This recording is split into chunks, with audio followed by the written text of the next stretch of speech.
Ассаламу алейкум достор. Менин каналыма кош келипсиздер. Бүгүн сиздерге үй шартында сахарный пудраны жасап көрсөтөм. Андыктан менин каналымдан алыстабаңыздар. Сөзсүз түрдө подписаться кнопкасын басып, коңгуроonu кагып коюңуздар. Видео жакса лайк басып, жакындарыңыз менен бөлүшүп кетиңиз.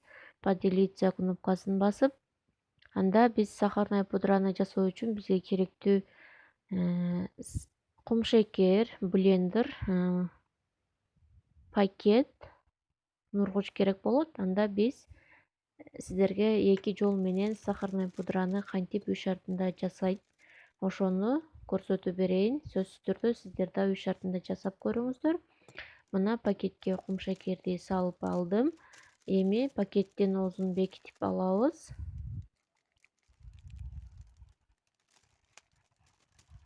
Өзүңүздөр көрүп тургандай, мына пакеттин оозун бекиттим. Эми кумшекерибизди эзип алабыз. Бул өтө эле оңой. Сизде кофемолка же болбосо блендер болбосо, ушундай жол менен жасап алсаңыз болот. Өзүңүзгө керектүү өлчөмдө шириндиктерге жасап иштетсеңиз болот. Мына биздин пудрабыз даяр болуп калды. Сөзсүз түрдө сиз да жасап көрөсүз деген ойдомун. Бул базардан сатып алганга караганда үй шартында даярдаган арзан болот. Мен базардан бир пакетин сатып алганмын, 50 граммдуу. Сахардын килограммы 120 сом боло турган болсо, сиз 1 килограмм сахарный пудраны үй шартында 120 сомго жасап алсаңыз болот. Биринчи жолду биз даярдап коюп койдум. Экинчисин биз энди идишке кумшекерди салып алабыз.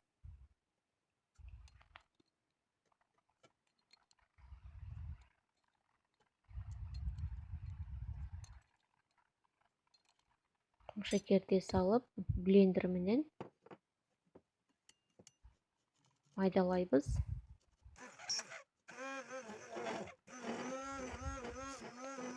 Өзүңүздөр көрүп тургандай, бул өтө бат болот. 2-3 минутта эле биздин сахарный пудрабыз даяр болот.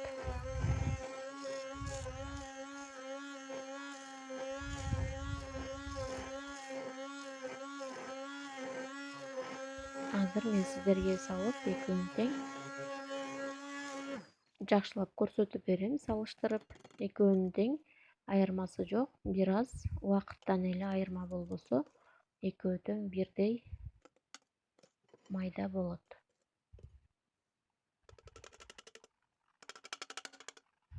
Бул блендер менен эзип алган сахарный пудра.